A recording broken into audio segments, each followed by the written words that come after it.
तर स्वागत आहे तुमचं शेतकरी वाईफच्या चॅनलवरती. तर हा तुम्ही पाहू शकता, हा आहे मुख्यमंत्री शाश्वत कृषी सिंचन योजना जी आहे, त्या योजनेतील जो वैयक्तिक शेततळे घटक आहे, त्या घटकांचे जे लाभार्थी आहेत, त्यांना आता त्यांची अनुदानित रक्कम जी आहे, त्यांच्या आधार संलग्न बँक खात्यात लवकरात लवकर जमा करण्यात येणार आहे आणि हा निधी वितरित करण्याबाबत हा जी-आर आहे. तर चला मग आता आपण पाहूया याविषयीची माहिती.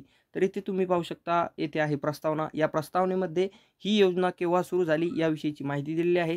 त्याच्यानंतर या योजनेमध्ये कोणकोणते घटक येतात त्याविषयीची माहिती येथे दिलेली आहे. त्याच्यामध्ये येतात वैयक्तिक शेततळे, शेततळ्यांचे अस्तीकरण, हरितगृह उभारणी व शेडनेट हाऊस उभारणे अशा प्रकारचे घटक याच्यात येतात. याच्यावर त्यांना अनुदान दिलं जातं. 2024 मध्ये कोणत्या घटकासाठी किती अनुदान देय असलेलं आहे त्याविषयीची माहिती येथे आहे. आता आपण पाहूया मेन मुद्दा, म्हणजेच जे लाभार्थी आहेत की ज्यांना या वैयक्तिक शेततळे या घटकाचा निधी अनुदान वितरित होणार आहे, त्याविषयीचा शासन निर्णय येथे आहे. आपण आता त्याविषयीची माहिती पाहूयात.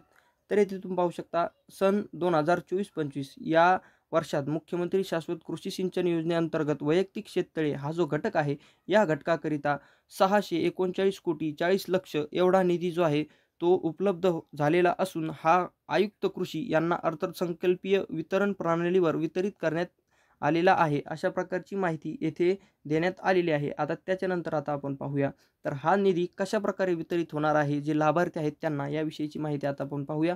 या योजनेअंतर्गत निवड झालेल्या जे लाभार्थी आहेत त्यांना अनुदान द्यायची कार्यवाही जी आहे ती महा-डी-बी-टी प्रणालीवर त्यांच्या म्हणजेच लाभार्थ्याच्या आधार संलग्न बँक खात्यावर अनुदानाची रक्कम जी आहे ती सार्वजनिक वित्त व्यवस्थापन प्रणालीद्वारे जमा करावी, अशा प्रकारचे आदेश जे आहेत ते आयुक्ताला देण्यात आलेले आहेत. आणि ही माहिती खरंच जे अ, वैयक्तिक शेततळे याचे लाभार्थी आहेत त्यांच्यासाठी अत्यंत महत्त्वाची असणार आहे. कारण आता त्यांची अनुदानाची रक्कम ती त्यांच्या आधार संलग्न बँक खात्यावर महा-डी-बी-टी प्रणालीद्वारे लवकरात लवकर जी आहे ते आता त्यांना रक्कम जी आहे ती मिळणार आहे. आणि ही होती माहिती वैयक्तिक शेततळे लाभार्थ्यांसाठीची अत्यंत महत्त्वाची. तर अशाच माहितीसाठी आपल्या चॅनलला सबस्क्राईब करा. व्हिडिओ आवडल्यास एक लाईक नक्की करा.